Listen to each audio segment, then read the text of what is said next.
Hare Gange Mahadev Sri Shankara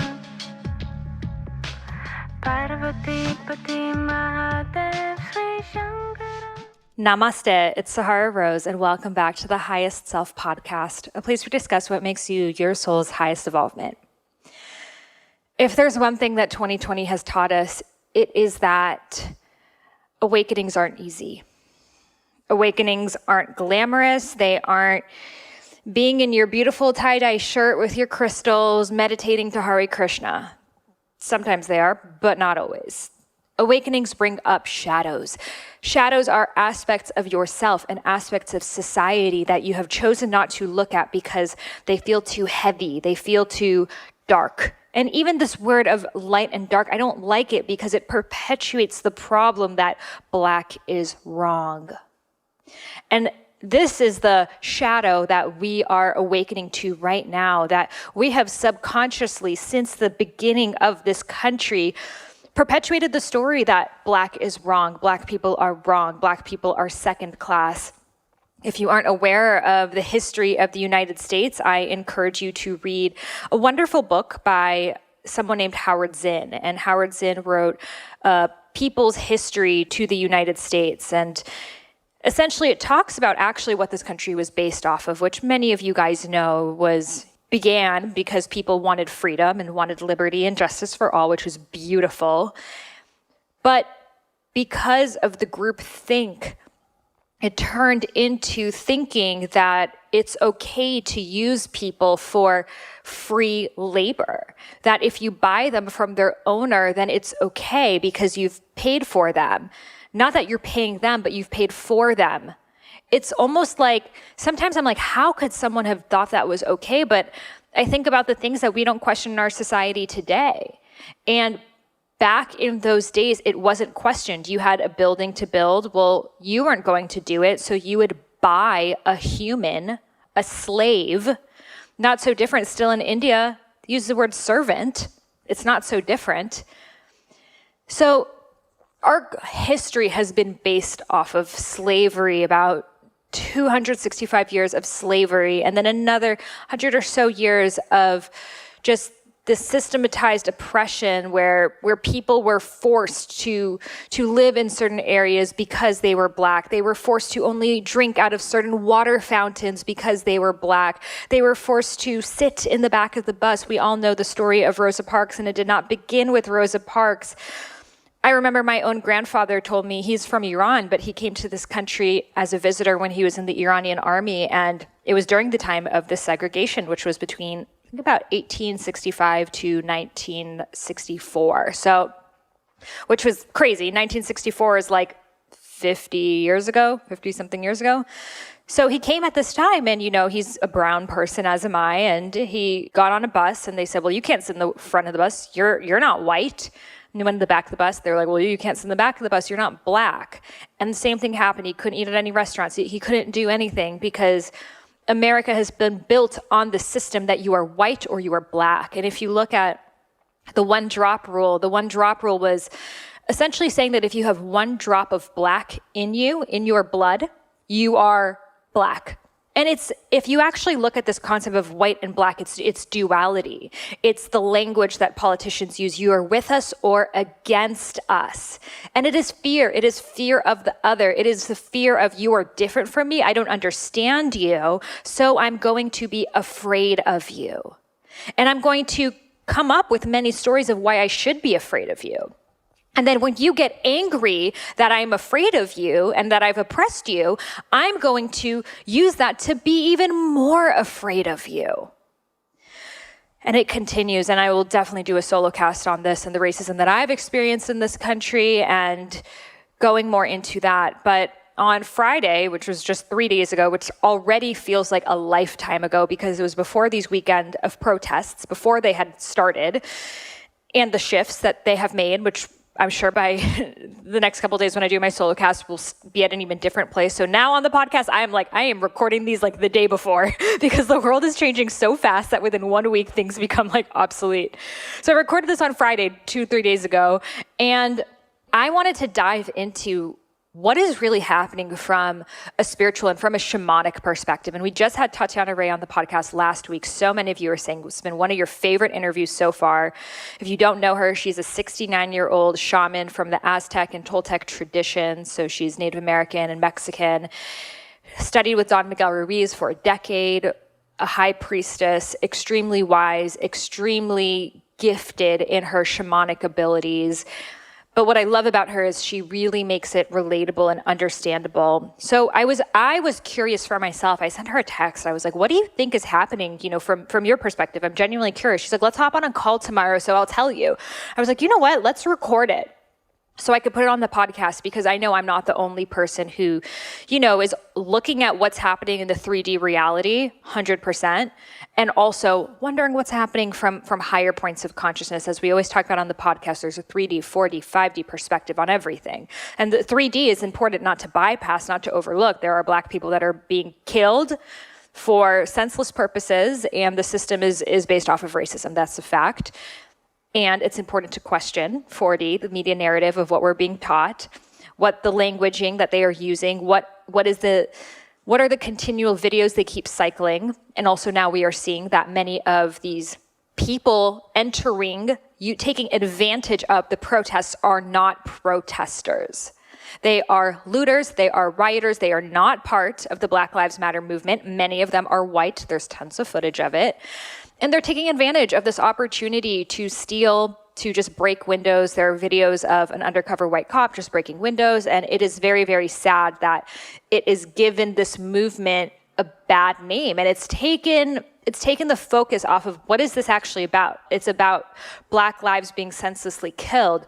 But now we're just focused on, but the looters are doing this and that, which we can all agree it is wrong to loot. It's wrong to steal things. But we're losing the plot here of why this even began. So I'm committed on the podcast to actually speak about the root cause of things. What does racism really come from?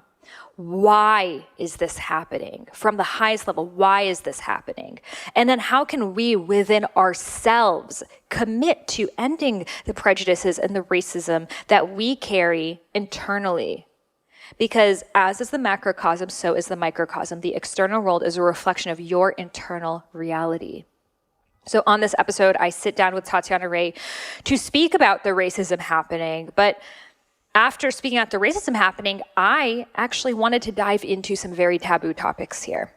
Taboo topics in the spiritual community because they are very divisive, but I know people have questions on them. And I'm not going to bypass anything that can help us elevate consciousness. So I asked her opinion on cultural appropriation, her opinion on, can you study shamanism if you're white? Can you do practices that is not native or indigenous to you? And you'll actually be very, very surprised by her answer. This is, again, coming from a very, very renowned and intelligent shamanic practitioner. So the topics that we discuss, they're heavy. They are heavy, and it is important to be in a grounded place when you listen. Don't listen when you're like super frantic. You've just gone down this rabbit hole. Breathe, tune in, tap in. Because again, like I said with coronavirus, we're in this for the long run. Pace yourself, take care of yourself, keep breathing, keep committing to your daily practices, because it's just the beginning, y'all. We haven't even reached the 6-month point of 2020. I do believe 2021 is going to be a lot lighter, but we're not fully done with the work of this year. And that is what a lot of people think, because these issues are coming to surface and they're not new issues. They're issues that have always been there. And I would love to see more issues with racism, with patriarchy, with homophobia, with classism, with all of these things show up, with all the wars that we're doing across the world, with economic wars, all of the media, all of these things are coming to surface. And if they don't come to surface and we're like, we only want to talk about the love and the light. Well, the love and the light are the natural response to what happens when you move through the shadows. So I invite you to enter this conversation with an open mind, an open heart, willing to hear, willing to learn. Again, this is one interview and one conversation. I can never, even if I recorded 100 episodes, get to the bottom of racism, because it's so nuanced, it is so complex, it is so multi-layered. So I don't want you after this, oh, well, you didn't talk about this and you didn't bring in that. I can't because it's only an hour. I'll keep talking about it. And in Rose Gold Goddesses, I'm committed to having conversations, and I am someone who's I think healthy dialogue is really important. And keep in mind, this is one interview with one person, and we're never going to get to the root of everything in our lifetime. So the best that we can do is to start somewhere. And if you're feeling overwhelmed with all of the things, I have in the show notes some resources for you to educate yourself on anti-racism. So how to be an anti-racist, how to actually take a stance against racism, because you might say, oh, well, I'm not racist. I love all people. I don't see any color. Not knowing that that's actually a sign of your privilege, because a person of color has no choice but to see their color, because their color could put them in danger. I'll talk more about that on my solo cast. So come in with an open mind and open heart. Know that there's so much more to this discussion. This discussion is always evolving. Right now, my friend Koya Webb is about to come over. We're about to have another conversation on this. So know that wherever you are in your process, that is okay and that is perfect. And we get to be uncomfortable, and we get to talk about things that don't always feel good. Because when we talk about them and we move through the tears and the pain and the anger and the sadness, then we can come back to our natural state as bliss and joy. So without further ado, let's welcome back Tatyana Rae to the Highest Self podcast. And before we get started, I have an announcement for you. Are you that person that all your friends and family members come to when they need wellness advice? Are you constantly looking up new ways to heal and balance your mind, body, and spirit, including listening to this podcast? Well, have you ever considered having a career becoming a holistic health coach where you get to decide your own hours, work with people, tackling the subjects that you are the most passionate about, and having financial freedom along the way? Well, I'm so excited to be teaming up with my very own alma mater, Institute for Integrative Nutrition, to offer their biggest discount yet. You'll receive $2,250 off tuition, an extra bonus that they're offering just with my Highest Self podcast listeners on how to launch your dream book. This course is going to get you super clear on what your book is about and how to bring it out into the world. I've created a webinar for you on how to have a thriving business as a health coach. So using social media, creating passive income, how to have a wait list of clients and become the best known coach in your niche with raving testimonials. Tickets to a live upcoming IIN conference where I will be meeting you over there. Super excited to connect. And a bundle of all digital wellness guides like Ayurveda, self-love, whole food eating, etc. So all you have to do is head over to my show notes. You'll see the link over there. It's a little bit.ly link. It'll take you right there. You'll be able to receive a sample class, check out the curriculum, get all your questions answered. And I'm so excited to have you on this mission, raising the vibration of the planet together as a health coach. Again, head over to my show notes. You'll see the link right there, and I'll see you inside. What's your dosha? Well, if you want to find out, I invite you to take my quick little quiz over on IamSaharaRose.com. And in a couple questions, I will let you know the exact percentages of the doshas in your mind and in your body, and email you a free 3-day mini course on how to include Ayurveda into your modern lifestyle. So head over to my website, IamSaharaRose.com, to discover your dosha today.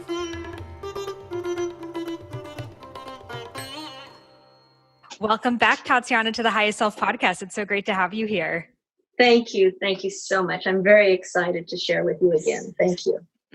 So the listeners just loved your perspective and the way that you bring such an ancient understanding to concepts that we struggle with today. And especially in the news right now, the past week has been about the racial issues that, as you know, and in your time here, 69 years on this planet, have experienced a wide range of racial issues. Yeah. But for a lot of people, it feels shocking and new. So I wanted to understand your perspective from a shamanic and spiritual perspective of what's really happening today, and how can we be allies to help, create more equality in the world?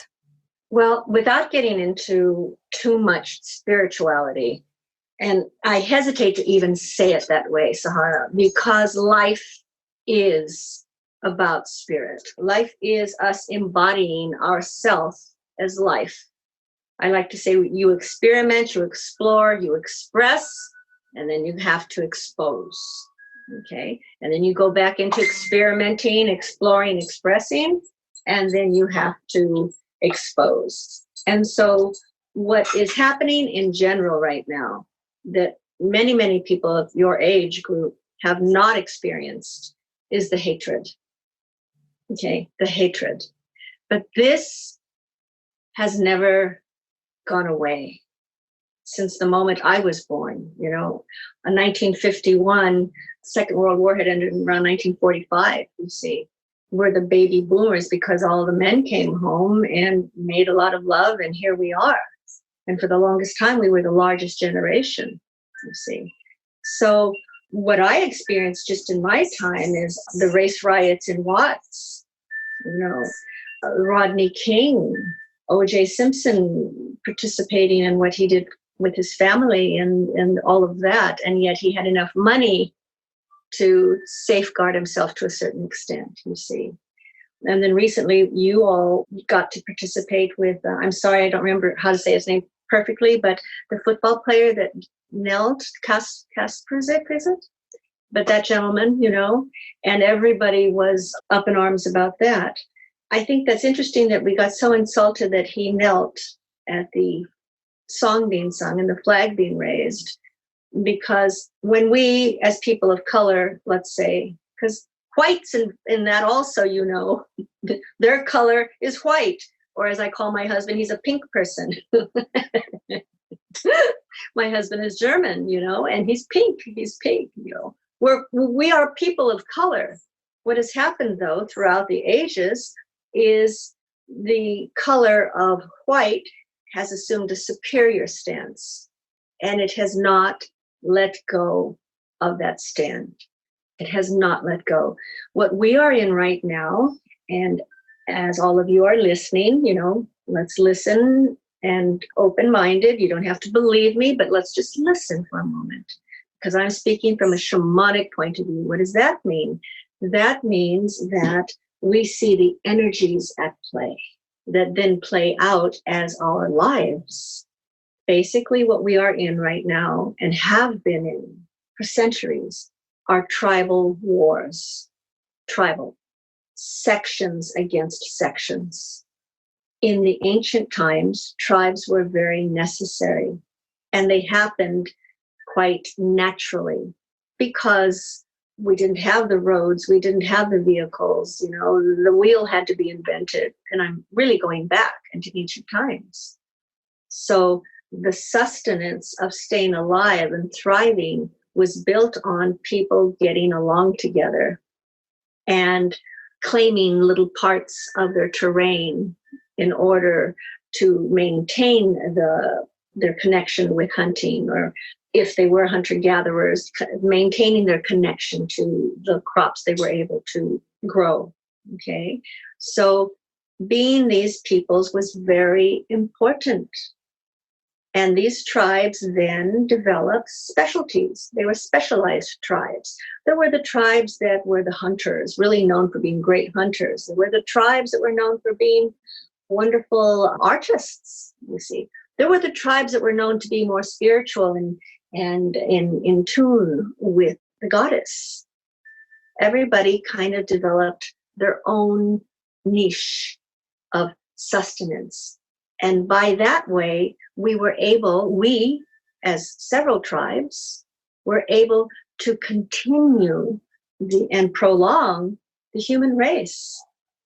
And in the beginning, we stuck with our own, not color, but our own people of our own tribe, because that is what we were accustomed to. That is what we had been taught. That is where we were safe. And what we are talking about right now, Sahara, is what everybody talks about anyway, all the time, from the moment we wake up to the moment we go to sleep.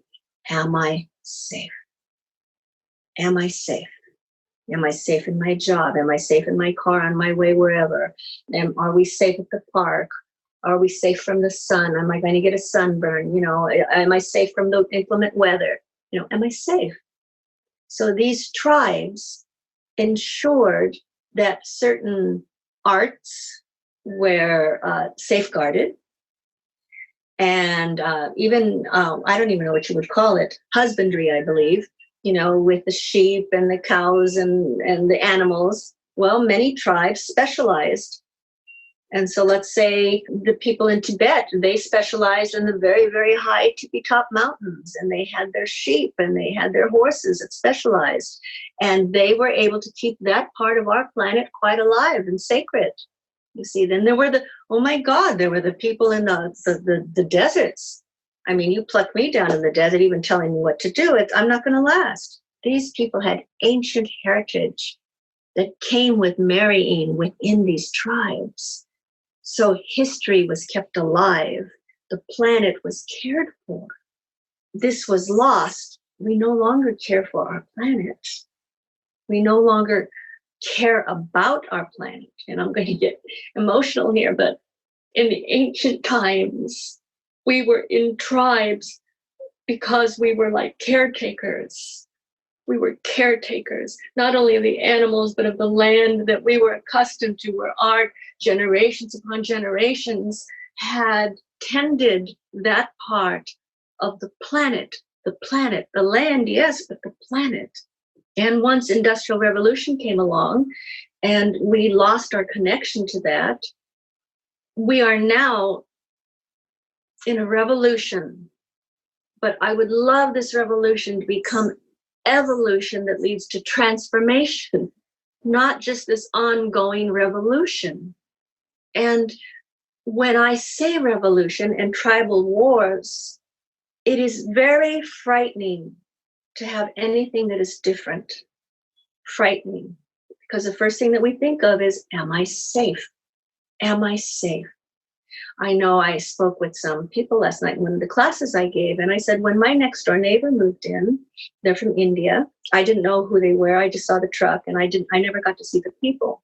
And she was cooking like the day or so after. And the smells from her food wafted over. It was summer. We all had our doors open. And it was very, very pungent. And I remember going, oh, dear. And I am saying, there was a prejudice in me, not to the people, but to the smells from her food. I had no idea what culture that was from. I just know it was, to my knowing, it was very pungent. It was very pungent. I said, oh, wow. And then after a few days, like, I suppose you would say, I got used to it, And then I found it lovely. And then about a week and a half after that, she came to my home. And she brought me a big bowl of something that she had rice and vegetables in it. And it smelled so beautiful to me, you see. And my husband and I ate it. It was delicious. It was delicious. What I'm sharing this for is because what was my first impression?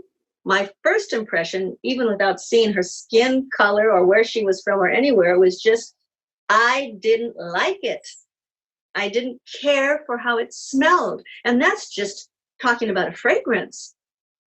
That's not talking about how we dress when we look different to each other, how when we speak, it's different for each other. We have all these ways of being and interacting and sharing that are so soothing when they're within our tribe. When you're with your people, it soothes you. There are little nuances that you're accustomed to. There are little inside jokes that you're accustomed to. There's music that gets played that lifts you and temporarily takes you to your grandma's house, or stories that your father has told you as a child, but it's soothing. Familiarity is soothing. And this is what we look for.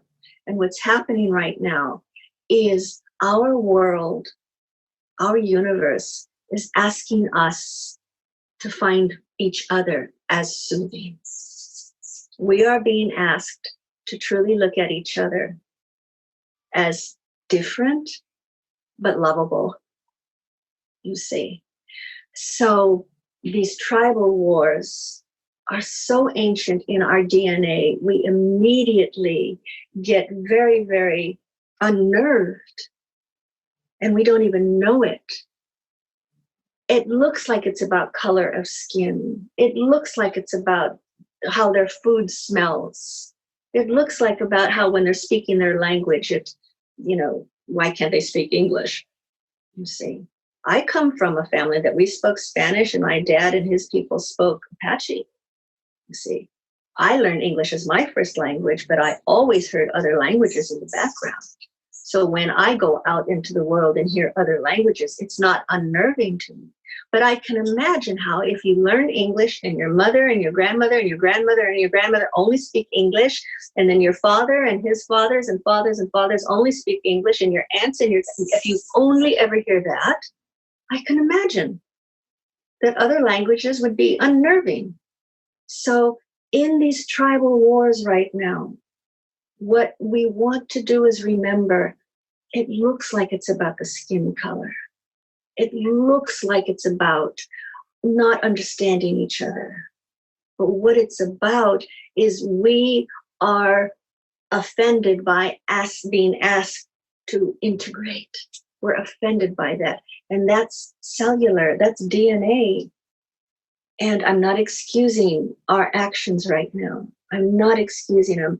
And why does it look like in our country of America that it seems to be centering on Black people? Well, we forget that the Indian people were already wiped out, the American Indians, okay? So, and I'm not trying to bring or make trouble. We're talking about tribal wars, you see. And so, no, the American Indians were wiped out. They were decimated, and now they're broken. They're a broken people. They're a broken tribe. So now on to the Black people. And I have to say, is it possible that the Black people as a tribe refuse to be broken? Is it possible that they also refuse to be integrated? I don't know. I'm not a sociologist. I'm looking at this from energy. And what I absolutely know is that right now we are all in sorrow. We're grieving. We're grieving as a nation and as a world, because I know you and I have clients all over the world, and they're writing me, and they're so sad. They feel the sadness of what's happening here in America, but it's happening all over the world right now. And peoples that have been really, really tribal, like Afghanistan, for instance, they're very ancient in their tribal heritage. Iran, very ancient in their tribal heritage. India, still, they call it the caste system, but they're very ancient in their tribal systems. You go to remote villages and they still have guidelines and rules that are hundreds of years old, you see. So what we're looking at right now is what's happening in Europe. All of these ancient countries, Turkey, Afghanistan, Iran, Iraq, they're being broken up supposedly by our wars. They're having to leave home. They're trying to get into Greece. They're trying to get into Italy. They're trying to get into Germany. They're trying to get into all these countries to relocate. England, they're not being accepted. They don't speak German, or they don't speak English, or they don't speak French, you see. And then these tribes of these people, let's say they're from Turkey, they speak Turkish. So when they go to this new country, that's the language they know for now. These are the foods they know for now. This is the dress that for now they grew up with. To get integrated for them can be very, very costly and traumatic. That's like taking you and me and having us be sheep herder ladies, and I'm going to say, where's my high heels? And you're going to say, where's my headphones? It's upsetting. It's upsetting. So right now, what's happening in the world energetically is we are being asked, the energy is asking us to meld. The energy is asking us to come together, separately, but together. And I guess what we're forgetting, because we're not taught this in school, you will never find anyone like you. You are the only you, even within your tribe. And there are those like yourself, like myself within our tribe, that we've caused a certain upset within our tribes because we have deviated somewhat from the guidelines, have we not? You see? And so even within the tribes, there's those who deviate and cause a certain unrest. Well, can you imagine when the entire tribe is asked to deviate and to do it new and to accept new? We are not accustomed to accepting new. We are accustomed to what we are accustomed to. And it sounds like I'm repeating myself, but one thing that I did notice that's being posted, many of the people said, oh, I couldn't watch it. I couldn't bring myself to watch it. I couldn't bring myself to watch it. I didn't want to watch it, but I watched it. And I watched it because I didn't want to use the privilege of having a button to push and say, oh, I want to be able to sleep tonight. Oh, I don't want this image in my mind. I can do that. Even if I call myself cinnamon, I'm brown red. So even if I'm a cinnamon person, I still have a certain privilege right now that I can push a button and not watch that, you see. Now, I watched it because that is not to me a black brother. That to me is a brother, and he's suffering. And there are other brothers there that had a part in his suffering. And I'm a part of that. So what can I do? At this point, Sahara, the most important thing to do is just to acknowledge that we don't suffer. Those of us who don't suffer need to acknowledge that we don't suffer. And people are not willing to say that, no matter what their color. And I'm colored. I have a color. My husband is a pink person. I'm not, you see. But I do have to say, have I really ever felt prejudice because of my skin? Because I'm Mexican, because I'm Apache? No, I have felt prejudice as a woman. I haven't even felt prejudice because of my age. But as a woman, I have felt prejudice. Now, that's interesting, don't you think? No, not from my color, not from my age, but as a woman, I have known prejudice, you see. So there is always going to be a place in everybody's heart that we scare you. I scare you, you scare me. I don't soothe you, you make me uneasy. And so right now, what I'm doing is I am praying that we can begin to feel the pain in a way that we just want to settle in and calm ourselves and open up to change. Open up. I pray, I say, please, please open me up to change. Because what does that mean? What does that change mean? I don't know. I don't know what it means. But a drastic change has to come where we accept and we're willing to accept, to be loving and kind and inclusive.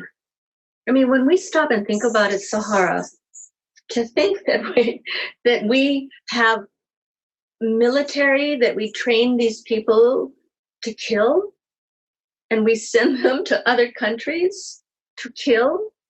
I mean, that's insane. And it's completely acceptable. It's completely acceptable. And it has gotten to the part, God bless the police in the sense that those that are kind and good and believe in what they're doing, and then there's those that are up to no good. Because I have to say right now, it seems to be happening to men.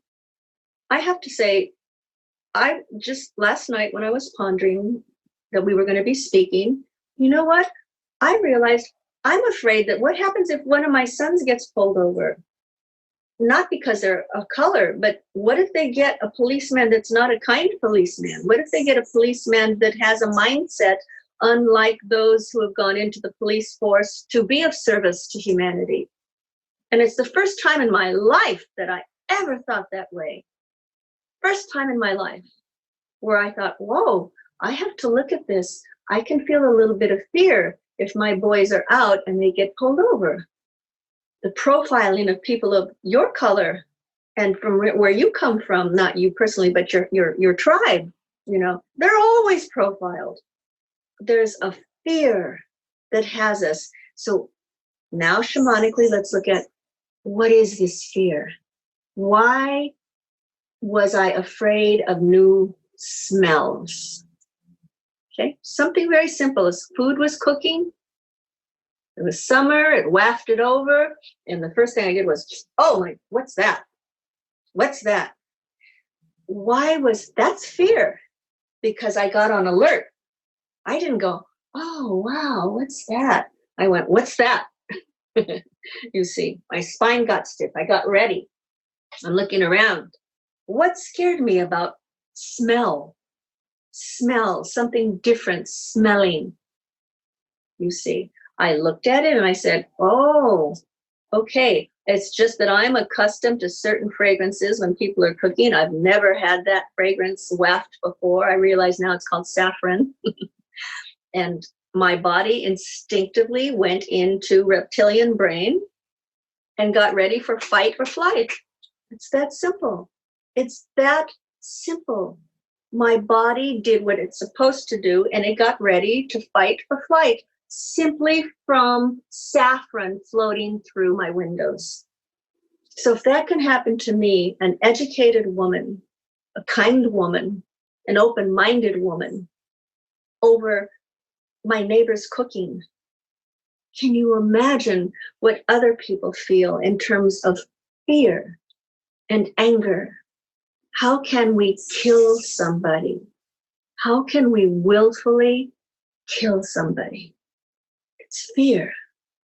It's absolute fear. So now, to all of you that are listening, be with. If you don't use the word pray, then be with, ask for, petition, allow that your energies become more accustomed to different. That different actually becomes a curiosity. That different draws us forth. That different allows us new brain cells to be activated. That diversity helps us to grow and glow. That different soothes, because it tickles our imagination. I wonder what that is. What is that? One thing I can say about the ladies who wear the scarves on their heads, the Muslim ladies, I've always wondered how they keep it up, because whenever I put a scarf on, it always slips off my hair, And I asked a lady one time, and she said they have this little pad thing, and they put it on, and then they put the scarf up, and it keeps the scarf on top of their hair, because the hair is so soft it would slip off. You see, I thought, great. She educated me. My curiosity, I was respectful when I asked her, and she could feel my respect and my curiosity, and she was very open to answering my question. You see, she was happy to help me understand how she dresses and how she keeps the scarf on her head. Mm-hmm. You see, on her hair, because our hair is so silky, So what I'm saying then is, let's let diversity inspire us, not intimidate us. I love that. And also, if we look at historically, divide and conquer has been the biggest political strategy. I know in Iran and the Middle East, that's exactly what the British colonialists have done, in making the Shias and the Sunnis, the two sects of Islam, fight so much against each other that instead of focusing on the oppressor, it's a battle between Saudi Arabia and Iran, and everyone's taking sides. And they've done this in every part of the world. And sometimes I see how they can be perpetuating a narrative of, if you're Black, you're going to die. And using a very real, very racist, and very wrong thing to perpetuate more fear and more division. And just looking at how this has been the plan in every single country that has been colonized. How do you see this being used against us today? Fear. The word is fear. I don't want to deviate too much, but even with the coronavirus, okay, I don't want to go into all the statistics and everything, but there have always been illnesses, and there have always been people dying from illnesses. I have great suspicions as to why this particular illness is so important when it comes to us dying. I have a particular suspicion about the fear that is being perpetuated through this coronavirus. Okay. And absolutely, it's not, like I said, it's not about the black or the white or the pink or the yellow or green. It's about perpetuating fear. The only way you can control is through fear. And the only way we can live is through community. In the beginning, these tribal systems began to reinforce community, like I mentioned, and to reinforce being able to thrive. Okay. Now, whoever took over, and yes, it looks like the white people took over, but let's just say whoever took over wants to stay in power, and they can only stay in power by ruling. And how do we rule? We rule through fear. We divide, we cull the herd, and then we take the weak ones. And those are the ones that we can manipulate the easiest. You see, so it's all about fear. So when I say I pray at night, I pray to have my heart opened and my mind and my soul open open me to diversity. Wherever there is a place in me that is afraid of something new, shine a light on that. So fear cannot live in me. I don't want fear to be able to live in me.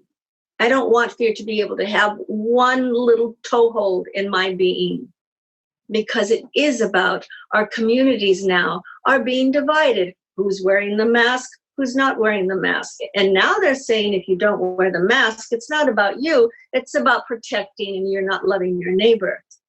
If my neighbor is that weak, he needs to stay home. I'll bring his groceries to him. So what is happening now, I really, really feel they have chosen the Black people. And what I hear also is the Asian people are being chosen because of having brought over supposedly all these viruses. Okay. And I heard that their community is starting to feel threatened. I know the Muslims and the Hindus have had their, since 9/11, had their threatening years. Okay. Do you see the word threat? Threat. That's to live in insecurity, to live in a way that you're afraid. You're afraid to go to sleep. You're afraid of who you're speaking to. You're afraid of what you're going to say. You're constantly measuring your energy output. So shamanically, what we're saying is you are life. You're going to have to express yourself. And right now we are all indignant. What happened to a human is not okay. It is not just that he's a Black male human. He is a human first. And we as humans must stand up for one another, because to be mistreated for any reason, mistreated, is not acceptable. And so what we want to do is we want to maintain our energy so that we are proactive in the way that you don't even want to go into rage and anger, because that fogs your clarity. When you go into even too much sadness, your clarity leaves you. We need our clarity right now so that we can have our compassion and our nurturing available, and then know what to do and how to gather perhaps and walk peacefully. This is not okay. There are more of us than there are of them. And what we want to be is a we. We want to be we, not us and them. We want we. And within that we, there's all these eyes. That's the diversity. Everyone has something to offer, and it has nothing to do with their color of their skin. Well, this is the thing and this is very controversial, and I don't have an answer for this at all. I have definitely experienced a lot of racism and racial profiling, especially after 9/11.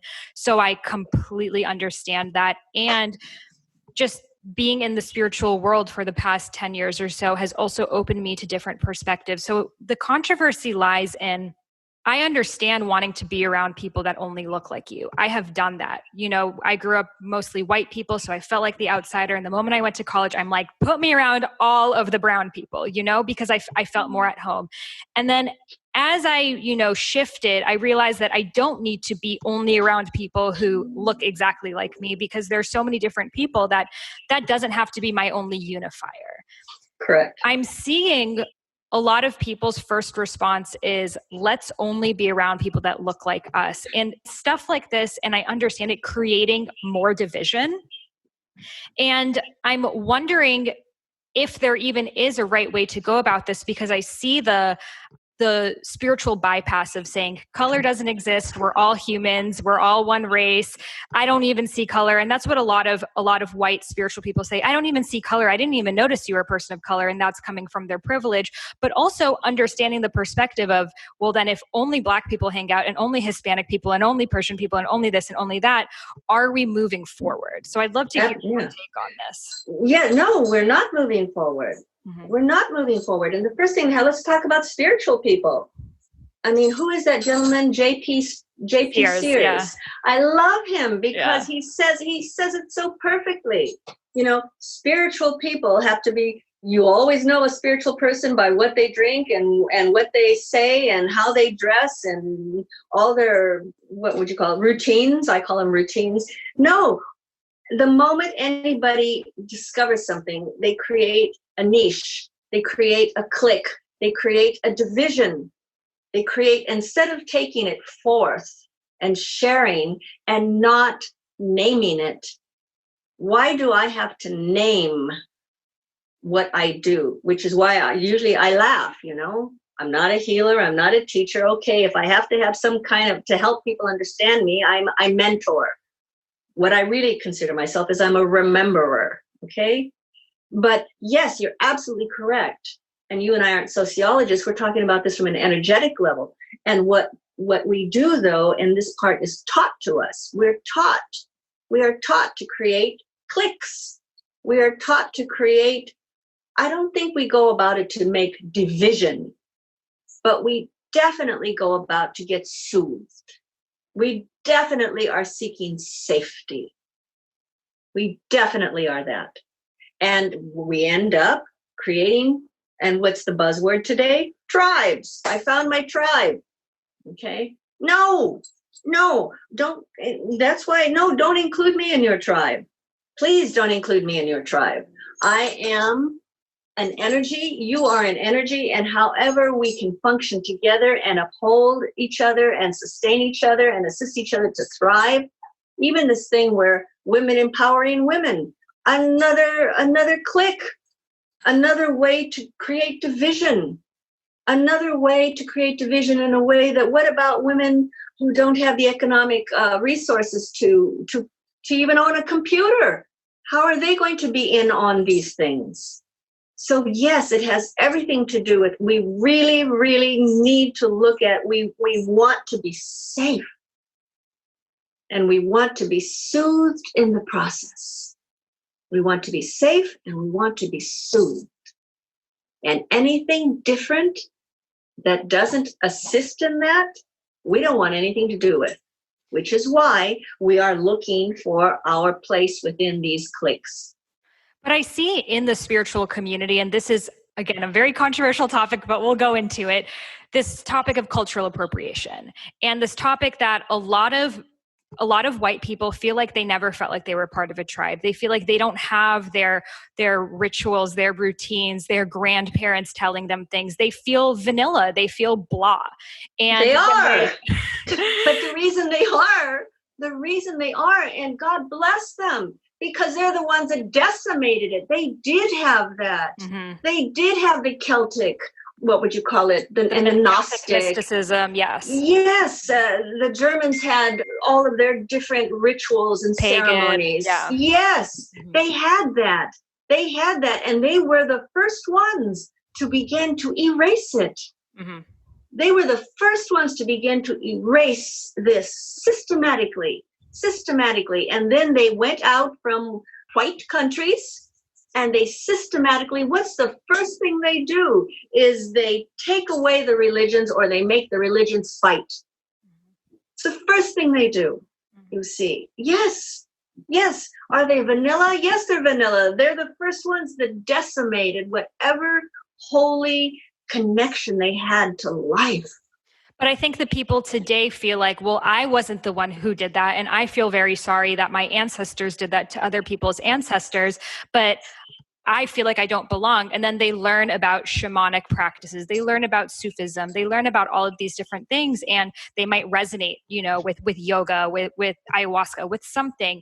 And then this topic comes on of, are you culturally appropriating by practicing rituals, practices from another culture? And again, I see both sides. I'd love to know, for you, as as a shaman who grew up in the Apache and Toltec tradition, do you see a white person learning that cultural appropriation? I see that they happen to be white this time. I see that this life, they have blue or green eyes and very fair skin and blonde to brown hair. And I see that there's something within them that is resonating once again is resonating and finding solace, but finding a beautiful connection through whatever rituals or religions that they are led to. I don't see it as cultural appropriation. What I do feel is the appropriation part. No, I feel that they're led to it. It's coming out. This time they're white.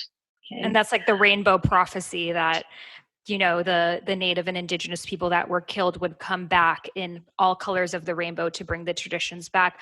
But there are a lot of people, especially from indigenous and native cultures, who feel strongly against it being practiced by white people, especially because it was illegal to do these practices until 1965. And they feel like now that it's legal, suddenly everyone is diving into it, monetizing it, branding themselves as an expert for it, when, for example, traditionally, Palo Santo was gifted to you by a shaman. It's not something that you buy with your 5-pack of rose quartz. Right, exactly. It's like this really tricky thing of the remembrance of our lifetimes in these cultures, these practices coming back, and how beautiful it is that they're becoming mainstream. And can anything become mainstream without businesses being created around it? Well, this is the other part, because my message is, I would say my message today is, it's about energy. It's not about creating another niche. Okay. And so when we're looking at cultural appropriation, I will say that, for instance, like the ayahuasca, and I heard some people talking, oh yeah, we're doing it every weekend. I've got this shaman that's helping us, every weekend, every other weekend for 2 or 3 months. And I'm like, holy shit. Oh my God. Are you serious? No, the appropriation part is the disrespect. And to me, the disrespect and the hypocrisy. Now that's the appropriation, because when true elders, true people, true shamans, okay, true, if they're in the healer, let's say, when they are really doing what their culture calls them to do, it is sacred. It is sacred. And it is something that is not learned overnight. I mean, I was in training with my grandmother, my father, with Miguel, you see. And then, I don't talk about this other part, but I'm trained as a high priestess. That was 10 years for that. There was 10 years with Miguel. There was my lifetime with my dad till he died. Okay. It's not this thing where I see these people on social media and they're shamans and they travel to the upper world and the middle world and the lower world. As you know what? They don't know what they're talking about. There's a hypocrisy there. Or the yoga people. I can't tell you how many workshops I've had, and my yoga people are the ones that are the most fucked up. They can't sit still. Their backs hurt. Their shoulders hurt, their bodies and the lives they live We have to be able to support what we say by how we live. So when I say I'm supporting no niches, I'm supporting a life that's transparent. I am supporting a life that you can come in and look at my marriage. You can come in and look at my relationship with my family. You can come in and look at my home. And you're going to find what I say you're going to find. I think the issue is a lot of people want that. They so wished they had a father and a grandfather or a teacher to pass along their knowledge, but they don't, because there isn't this form of mystery school that we once had for so long. So they're feeling like the only place I have access to this is a 3-week online program. And because they feel so alone, they just start practicing with whatever they can. So how do you think that we can learn about these practices in a way that is in pure integrity with the culture? Well, what I have done is I've taken it away from the culture. You see, because what we started talking about were the tribes, okay? And the tribes were very specialized to keep their different specialties alive. And it was necessary at the time. What I have done with my work is I trimmed all the fat when it comes to the superstition. Even with the psychology, I've gotten rid of the psychological terms. I use the term Mr. Potato Head. I use the term you know what you know. Okay? So what I've tried to do is to say it is sacred to live, because all of these practices in the mystery, I'm qualified to open a mystery school. I'm qualified. And you know what? It would be a 10-year program. Okay. It would be a 10-year program. It would be a program that called for absolute devotion, not to me, but to your desire to live purely. And what does that mean? That means without hesitation, without any kind of presentation, without prejudice. You're not stupid, but you're living from the moment, and your eyes are open and wide awake, and you can feel life coursing through you. And in that moment, you make a choice based on clarity. So these rituals that you're talking about, we have to remember that the peoples in those days that needed the rituals and that needed the stones in a little bag around their neck, or the tinctures that they went to the witches, and I use that in a very positive way. These people didn't have doctors. They didn't have dentists, you see. So truly, plant medicine, and I mean tinctures and eating dandelions, things like that, were very, very necessary for the health of humanity. Nowadays, what health do we need? We need spiritual health. We need to connect our mind to our heart. And so when you said, and I love how you said it, they don't have the grandparents, they don't have that history. And I'm saying where we are now as a planet is God bless the people, the Aborigines and all the people that are still in the very, very original type medicine. But even that has to shift. It has to shift to, like you've done with the goddesses, okay? And you and I spoke about how some people were a little bit offended. But what you've done is you've taken the superstition. And the religious aspects of them. Yes. And you're making it something that people can embrace energetically, to assist their energy, to take this goddess and to call on her energetically so that she can imbue your energy with a certain strength or a certain softness or a certain understanding, so she can imbue you. So this is in the work I do. Am I qualified to do ritual and ceremony? And yes, I'm qualified to open a mystery school. But what I would rather do is bring this, change its format and say, live purely, stop lying. Don't say, oh, I'm not racist. I'm racist. You know why? The fragrance of my friend's cooking scared me. That's what we need to admit to. You see, so the cultural appropriation, they're not qualified to, even with the best of intentions, they are not qualified to do them. It's a sham. It's a sham. And even with the yoga, the way it's being done and monetized, it's a sham. It's a sham. If we would call it exercise, they're right on. Because these lovely men and women that do this beautiful poses and postures and asanas, and the way they can elongate their body and pull the light into their body and raise the health, that's what we're talking about. Okay. But in terms of how are they living their life in order? No. I think where it gets tricky is a lot of people think, first of all, who am I to change things? Right? Who am I to have an opinion on anything? And it brings up the whole imposter syndrome thing. And also, as you mentioned, that these practices do need to change with the population. For example, yoga, I think, having studied yoga in India, it was completely different than I thought. There was no movement. You were just breathing. And I was like, what? I want to do back bends and all of these things. And I understand it and I respect it. And I'm sitting all day in my life here. So that is why the population today does need something that might look more like exercise, because it's what they need. So I think the tricky part comes of like, how can we adhere these practices for a way to really benefit what our needs are in this present moment, which is constantly changing, while paying homage and respect to how they traditionally were. And then I also think different people play different roles. Yes, and the homage and the respect, though, is the part we don't want to lose.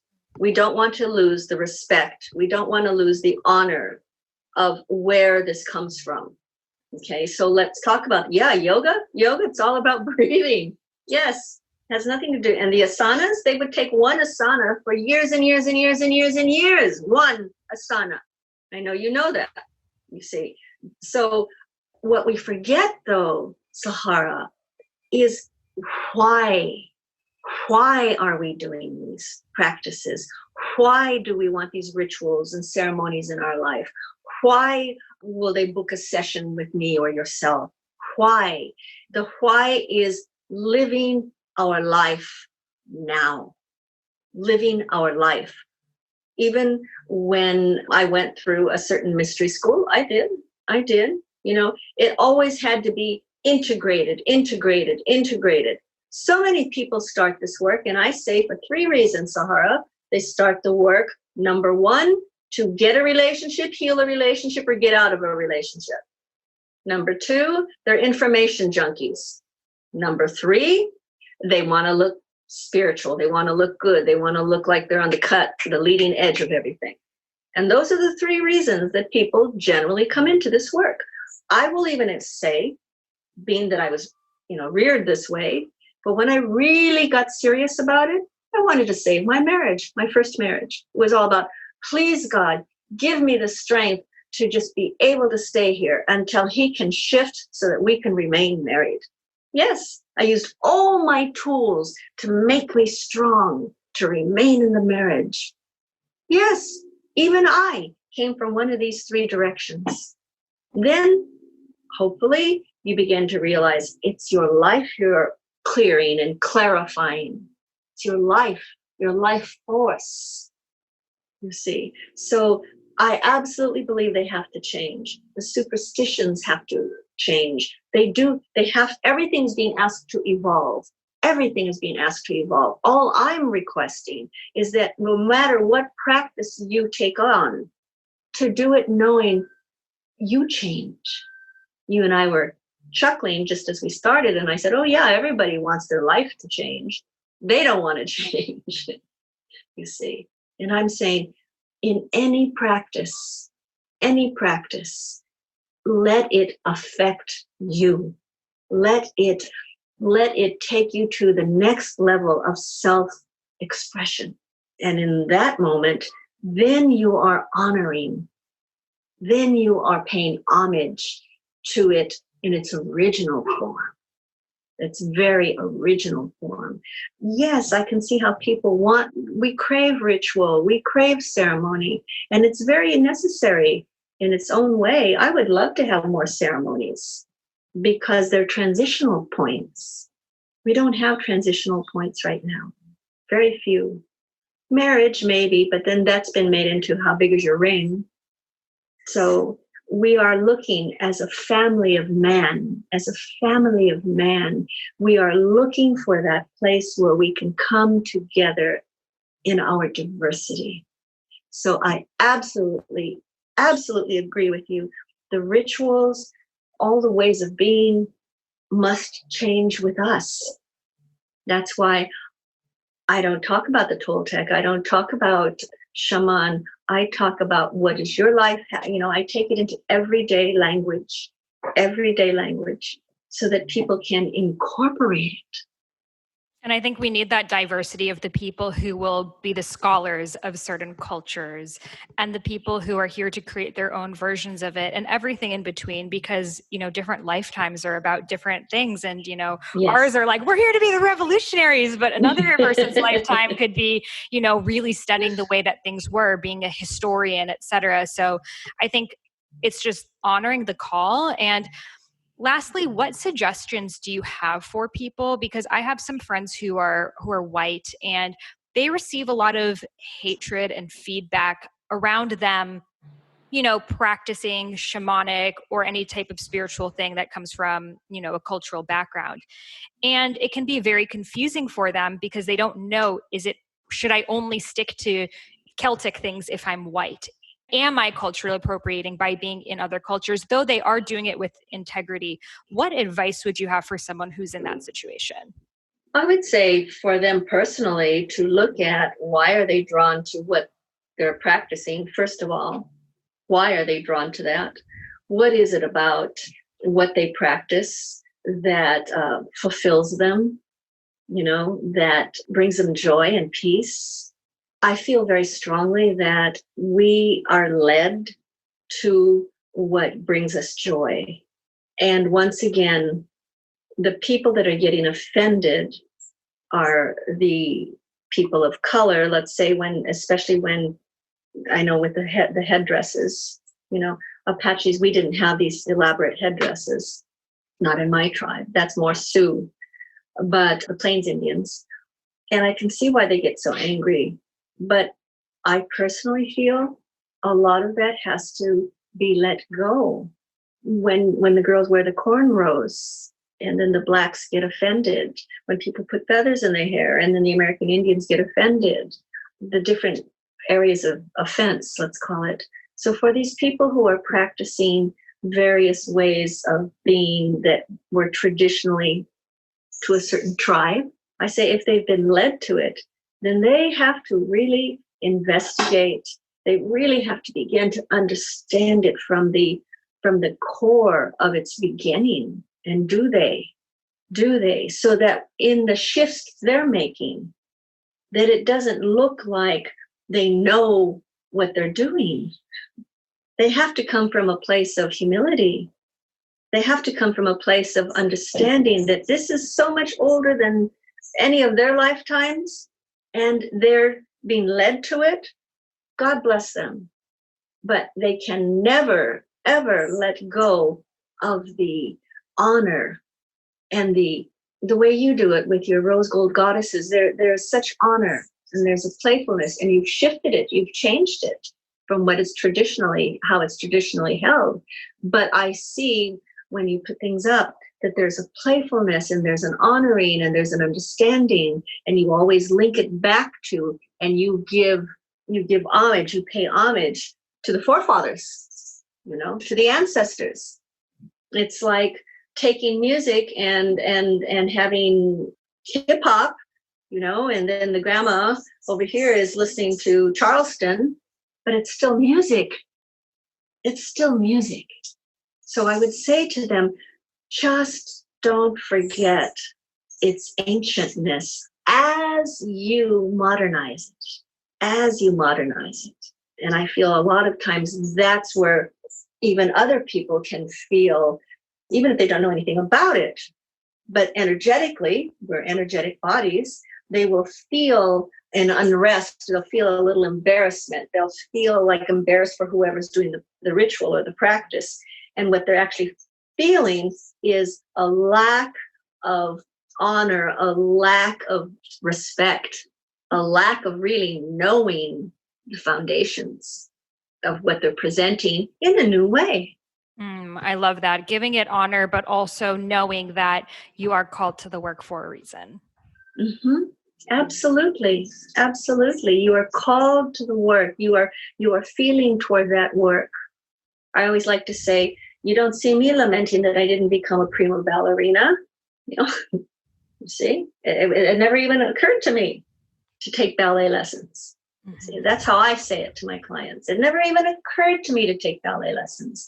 And yet there are other boys and girls that all their life, they couldn't wait till they could afford those ballet lessons. You see?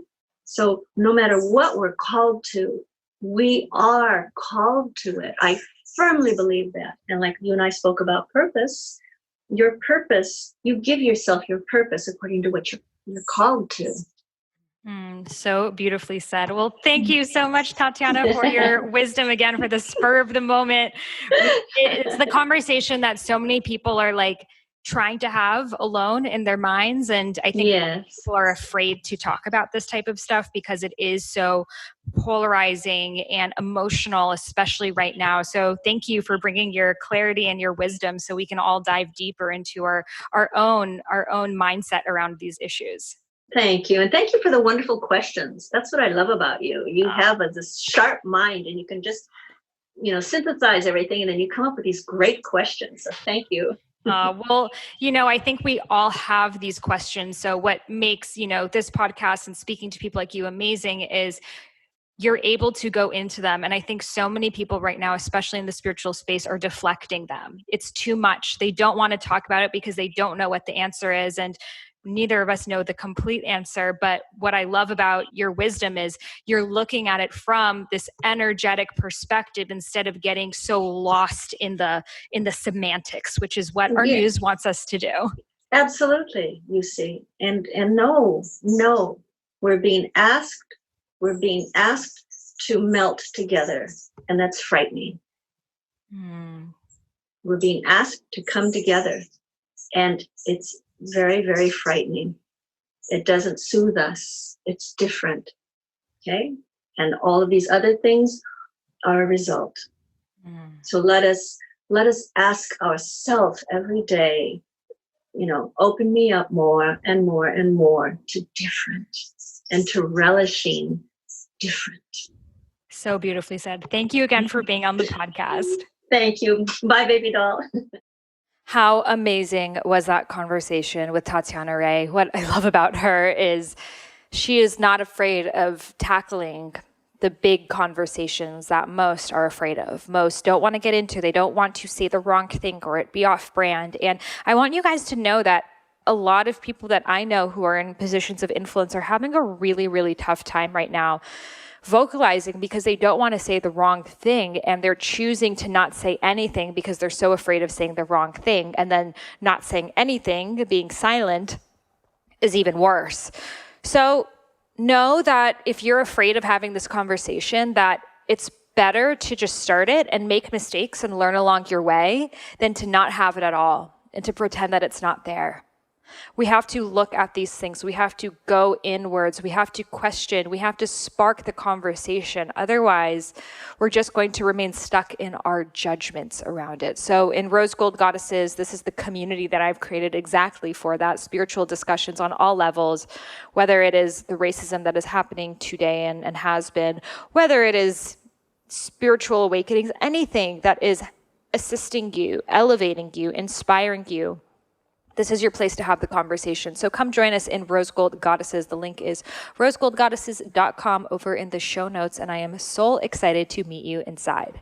If you loved this episode, I would love to send you a free gift, which is the first half of my unreleased book, Eat Right for Your Mind Body Type. This is a different book than Eat Feel Fresh, my first book ever, which is not released anywhere, and I am gifting it exclusively to those who leave a review of my podcast in the iTunes store. So all you got to do is head over to iTunes where you may be listening to this podcast and leave a review. Take a screenshot that you've left it and email it over to me at Sahara@eatfeelfresh.com. Again, that's Sahara, Sahara, at feelfresh.com, and I will send you back the first half of my unreleased book, Eat Right for Your Mind, Body Type, which goes all into Ayurveda, doshas, plant-based nutrition, body types, all of the things in a really fun and engaging way. So this is my gift to you for free for supporting the podcast.